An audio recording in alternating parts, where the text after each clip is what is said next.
தானியேல் இரண்டாம் அதிகாரம். நேபுகாத் நேச்சார் ராஜ்யபாரம் பண்ணும் 2ஆம் வருஷத்திலே நேபுகாத் நேச்சார் சொப்பனங்களை கண்டான். அதனால் அவனுடைய ஆவி கலங்கி அவனுடைய நித்திரை கலைந்தது.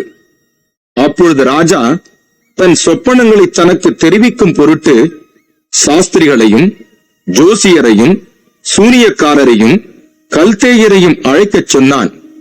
அவர்கள் வந்து ராஜ சமூகத்தில் நின்றார்கள். ராஜா அவர்களை நோக்கி, ஒரு சொப்பனம் கண்டேன், அந்த சொப்பனத்தை அறிய வேண்டும் என்று என் ஆவி கலங்கி இருக்கிறது என்றான்.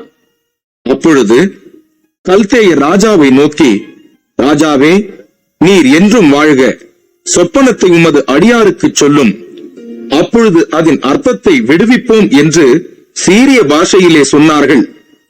ராஜா கல்தேயருக்கு பிரதியுத்தரமாக, என்னிடத்திலிருந்து பிறக்கிற தீர்மானம் என்னவென்றால், நீங்கள் சொப்பனத்தையும் அதன் அர்த்தத்தையும் எனக்கு அறிவியாமற் போனால் துண்டித்து போடப்படுவீர்கள், உங்கள் வீடுகள் எருக்களங்களாக்கப்படும். சொப்பனத்தையும் அதன் அர்த்தத்தையும் தெரிவித்தீர்களேயாகில் என்னிடத்தில் வெகுமதிகளையும் பரிசுகளையும் மிகுந்த கனத்தையும் பெறுவீர்கள். ஆகையால் சொப்பனத்தையும் அதன் அர்த்தத்தையும் எனக்கு தெரிவியுங்கள் என்றான். அவர்கள் மறுபடியும் பிரதியுத்தரமாக, ராஜா அடியாருக்கு சொப்பனத்தை சொல்வாராக, அப்பொழுது அதன் அர்த்தத்தை விடுவிப்போம் என்றார்கள். அதற்கு ராஜா பிரதியுத்தரமாக, என்னிடத்திலிருந்து தீர்மானம் பிறந்தபடியினாலே நீங்கள் காலதாமசம் பண்ண பார்க்கிறீர்கள் என்று நிச்சயமாக எனக்கு தெரிய வருகிறது. காலம் மாறும் என்று நீங்கள் எனக்கு முன்பாக பொய்யும் புரட்டுமான விசேஷத்தை சொல்லும்படி எத்தனம் பண்ணிருக்கிறீர்கள். நீங்கள் சொப்பனத்தை எனக்கு தெரிவிக்காமற் போனால் உங்கள் எல்லாருக்கும் இந்த ஒரே தீர்ப்பு பிறந்திருக்கிறது. ஆகையால் சொப்பனத்தை எனக்கு சொல்லுங்கள், அப்பொழுது அதன் அர்த்தத்தையும் உங்களால் காண்பிக்க கூடும் என்று அறிந்து கொள்ளுவேன் என்றான். கல்தேயர் ராஜ சமூகத்தில் பிரதியுத்தரமாக, ராஜா கேட்கும் காரியத்தை அறிவிக்கத்தக்க மனுஷன் பூமியில் ஒருவனும் இல்லை. ஆகையால் மகத்துவமும் வல்லமையுமான எந்த ராஜாவும் இப்படிப்பட்ட காரியத்தை ஒரு சாஸ்திரியின் இடத்திலாவது ஜோசியன் இடத்திலாவது கல்தேயின் இடத்திலாவது கேட்டதில்லை. ராஜா கேட்கிற காரியம் மிகவும் அருமையானது. மாம்சமாய் இருக்கிறவர்களோட வாசம் பண்ணாத தேவர்களை ஒழிய ராஜ சமூகத்தில் அதை அறிவிக்கத்தக்கவர் ஒருவரும் இல்லை என்றார்கள். இது நிமித்தம் ராஜா மகா கோபமும் உக்கிரமும் கொண்டு பாபிலோனில் இருக்கிற எல்லா ஞானிகளையும் கொலை செய்யும்படி கட்டளை இட்டான். ஞானிகளை கொலை செய்ய வேண்டும் என்கிற கட்டளை வெளிப்பட்ட போது தானியேலையும் அவன் தோழரையும் கொலை செய்ய தேடினார்கள். பாபிலோனி ஞானிகளை கொலை செய்ய புறப்பட்ட ராஜாவினுடைய தலையாரிகளுக்கு அதிபதியாகிய ஆரியோகோடே தானியேல் யோசனையும் உத்தியுமாய் பேசி, இந்த கட்டளை ராஜாவினால் இத்தனை அவசரமாய் பிறந்ததற்கு காரணம் என்ன என்று ராஜாவின் சேர்வைக்காரனாகிய ஆரியோகினிடத்தில் கேட்டான். அப்பொழுது ஆரியோகு தானியேலுக்கு காரியத்தை அறிவித்தான். தானியேல் ராஜாவினிடத்தில் போய் சொப்பனத்தின் அர்த்தத்தை ராஜாவுக்கு காண்பிக்கும்படி தனக்கு தவணை கொடுக்க விண்ணப்பம் பண்ணினான்.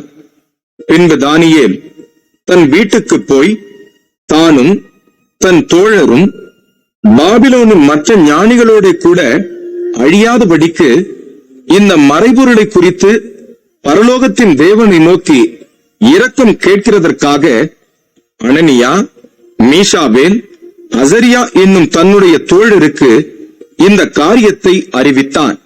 பின்பு ராக்காலத்தில் தரிசனத்திலே தானியேலுக்கு மறைபொருள் வெளிப்படுத்தப்பட்டது.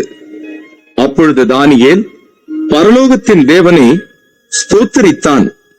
பின்பு தானியேல் சொன்னது, தேவனுடைய நாமத்துக்கு என்றென்றைக்கும் உள்ள சதா காலங்களிலும் ஸ்தோத்திரம் உண்டாவதாக. ஞானமும் வல்லமையும் அவருக்கே உரியது. அவர் காலங்களையும் சமயங்களையும் மாற்றுகிறவர். ராஜாக்களை தள்ளி ராஜாக்களை ஏற்படுத்துகிறவர். ஞானிகளுக்கு ஞானத்தையும் அறிவாளிகளுக்கு அறிவையும் கொடுக்கிறவர். அவரே ஆழமும் மறைபொருளுமானதை வெளிப்படுத்துகிறவர். இருளில் இருக்கிறதை அவர் அறிவார். வெளிச்சம் அவரிடத்தில் தங்கும். என் பிதாக்களின் தேவனே, நீர் எனக்கு ஞானமும் வல்லமையும் கொடுத்து, நாங்கள் உம்மிடத்தில் வேண்டிக் கொண்டதை இப்பொழுது எனக்கு அறிவித்து, ராஜாவின் காரியத்தை எங்களுக்கு தெரிவித்தபடியினால் உம்மை துதித்து புகழ்கிறேன் என்றான். பின்பு தானியேல் பாபிலோனின் ஞானிகளை அழிக்க ராஜா கட்டளையிட்ட ஆரியோகனிடத்தில் போய், பாபிலோனின் ஞானிகளை அழிக்காதேயும், என்னை ராஜாவின் முன்பாக அழைத்துக் கொண்டு போம், ராஜாவுக்கு அர்த்தத்தை தெரிவிப்பேன் என்று சொன்னான். அப்பொழுது ஆரியோகு தானியேலை ராஜாவின் முன்பாக தீவிரமாய் அழைத்துக் கொண்டு போய், சிறைப்பட்டு வந்த யூதேயா தேசத்தாரில் ஒரு புருஷனை கண்டுபிடித்தேன், அவன் ராஜாவுக்கு அர்த்தத்தை தெரிவிப்பான் என்றான். ராஜா பெல்தெஷாத்சார் என்னும் நாமமுள்ள தானியேலை நோக்கி, நான் கண்ட சொப்பனத்தையும் அதன் அர்த்தத்தையும் நீ எனக்கு அறிவிக்க கூடுமா என்று கேட்டான். தானியேல் ராஜ சமூகத்தில் பிரதியுத்தரமாக, ராஜா கேட்கிற மறைபொருளை ராஜாவுக்கு தெரிவிக்க ஞானிகளாலும் ஜோசியராலும் சாஸ்திரிகளாலும் குறி சொல்லுகிறவர்களாலும் கூடாது. மறைபொருள்களை வெளிப்படுத்துகிற பரலோகத்தில் இருக்கிற தேவன் கடைசி நாட்களில் சம்பவிப்பதை ராஜாவாகிய நேபுகாத் நேச்சாருக்கு தெரிவித்திருக்கிறார். உம்முடைய சொப்பனமும் உமது படுக்கையின் மேல் உம்முடைய தலையில் உண்டான தரிசனங்களும் என்னவென்றால், ராஜாவே, உம்முடைய படுக்கையின் மேல் நீர் படுத்திருக்கையில் இனிமேல் சம்பவிக்கப் போகிறதென்ன என்கிற நினைவுகள் உமக்குள் எழும்பிற்று. அப்பொழுது மறைபொருள்களை வெளிப்படுத்துகிறவர் சம்பவிக்கப் போகிறதை உமக்கு தெரிவித்தார்.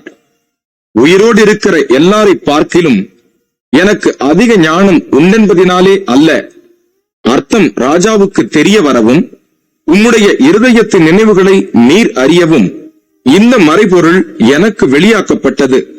ராஜாவே, நீர் ஒரு பெரிய சிலையை கண்டீர். அந்த பெரிய சிலை மிகுந்த பிரகாசமுள்ளதாய் இருந்தது. அது உமக்கு எதிரே நின்றது.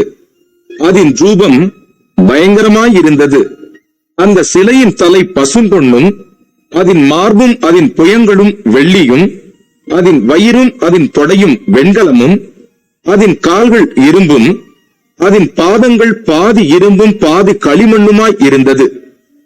நீர் பார்த்து கொண்டிருக்கும் போதே கைகளால் பெயர்க்கப்படாத ஒரு கல் பெயர்ந்து உருண்டு வந்தது. அது அந்த சிலையை இரும்பும் களிமண்ணுமாகி அதன் பாதங்களில் மோதி அவைகளை நொறுக்கி போட்டது. அப்பொழுது அந்த இரும்பும் களிமண்ணும் வெண்கலமும் வெள்ளியும் பொன்னும் ஏகமாய் நொறுங்குண்டு கோடை காலத்தில் போரடிக்கிற களத்தில் இருந்து பறந்து போகிற பதரை போலாயிற்று.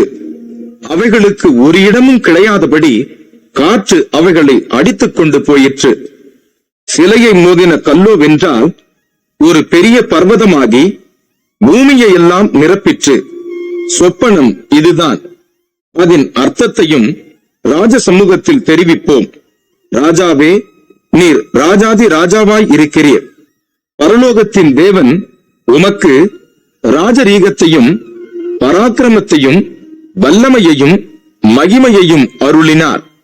சகல இடங்களிலும் உள்ள மனுபுத்திரரையும் வெளியின் மிருகங்களையும் ஆகாயத்து பறவைகளையும் அவர் உமது கையில் ஒப்பு கொடுத்து உம்மை அவைகளையெல்லாம் ஆளும்படி செய்தார். உன்னான அந்த தலை நீரே. உமக்கு பிறகு உமக்கு கீழ்த்தரமான வேறொரு ராஜ்யம் தோன்றும். பின்பு பூமியையெல்லாம் ஆண்டு கொள்ளும் வெண்கலமான மூன்றாம் ராஜ்யம் ஒன்று எழும்பும். நாலாவது ராஜ்யம் இரும்பை போல உரமாயிருக்கும். இரும்பு எல்லாவற்றையும் எப்படி நொறுக்கி சின்னாபின்னமாக்குகிறதோ அப்படியே இது நொறுக்கி போடுகிற இரும்பை போல அவைகளை எல்லாம் நொறுக்கி தகர்த்து போடும். பாதங்களும் கால் விரல்களும் பாதி குயவனின் களிமண்ணும் பாதி இரும்புமாய் இருக்க நீர் கண்டீரே. அந்த ராஜ்யம் பிரிக்கப்படும். ஆகிலும் களிமண்ணோடு இரும்பு கலந்திருக்க நீர் கண்டபடியே இரும்பினுடைய உறுதியில் கொஞ்சம் அதிலே இருக்கும். கால் விரல்கள் பாதி இரும்பும் பாதி களிமண்ணுமாய் இருந்தது என்னவென்றால், அந்த ராஜ்யம் ஒரு பங்கு உரமும் ஒரு பங்கு நெரிசலுமாய் இருக்கும். நீர் இரும்பை களிமண்ணோட கலந்ததாக கண்டீரே. அவர்கள் மற்ற மனுஷரோட சம்பந்தம் கலப்பார்கள். ஆகிலும் இதோ களிமண்ணோட இரும்பு கலவாதது போல அவர்கள் ஒருவரோடொருவர் ஒட்டிக்கொள்ளாதிருப்பார்கள். அந்த ராஜாக்களின் நாட்களிலே பரலோகத்தின் தேவன் என்றென்றைக்கும் அழியாத ஒரு ராஜ்யத்தை எழும்ப பண்ணுவார். அந்த ராஜ்யம் வேறே ஜனத்துக்கு விடப்படுவதில்லை. ஒரு கல் கையால் பெயர்க்கப்படாமல் மலையிலிருந்து பெயர்ந்து உருண்டு வந்து இரும்பையும் வெண்கலத்தையும் களிமண்ணையும் வெள்ளியையும் பொன்னையும் நொறுக்கினதை நீர் கண்டீரே. அப்படியே அது அந்த ராஜ்யங்களை எல்லாம் நொறுக்கி நிர்மூலமாக்கி தானோ என்றென்றைக்கும் நிற்கும். இனிமேல் சம்பவிக்கப் போகிறதை மகாதேவன் ராஜாவுக்கு தெரிவித்திருக்கிறார். சொப்பனமானது நிச்சயம், அதன் அர்த்தம் சத்தியம் என்றான். அப்பொழுது ராஜாவாகிய நேபுகாத் நேச்சார் முகங்குப்புற விழுந்து தானியேலை வணங்கி அவனுக்கு காணிக்கை செலுத்தவும் தூபங்காட்டவும் கட்டளையிட்டான். ராஜா தானியேலை நோக்கி, நீ இந்த மறைபொருளை வெளிப்படுத்தினபடியினால் மெய்யாய் உங்கள் தேவனே தேவர்களுக்கு தேவனும் ராஜாக்களுக்கு ஆண்டவரும் மறைபொருள்களை வெளிப்படுத்துகிறவருமாய் இருக்கிறார் என்றான். பின்பு ராஜா தானியேலை பெரியவனாக்கி அவனுக்கு அநேகம் சிறந்த வெகுமதிகளை கொடுத்து அவனை பாபிலோன் மாகாணம் முழுதுக்கும் அதிபதியாகவும் பாபிலோனில் உள்ள சகல ஞானிகளின் மேலும் பிரதான அதிகாரியாகவும் நியமித்தான். தானியேல் ராஜாவை வேண்டிக் கொண்டதின் பேரில் அவன் சாத்ராக்கையும் மேஷாக்கையும் ஆபெத் நேகோவையும் பாபிலோன் மாகாணத்து காரியங்களை விசாரிக்கும்படி வைத்தான். தானியேலோ வென்றால் ராஜாவின் கொலு மண்டபத்தில் இருந்தான்.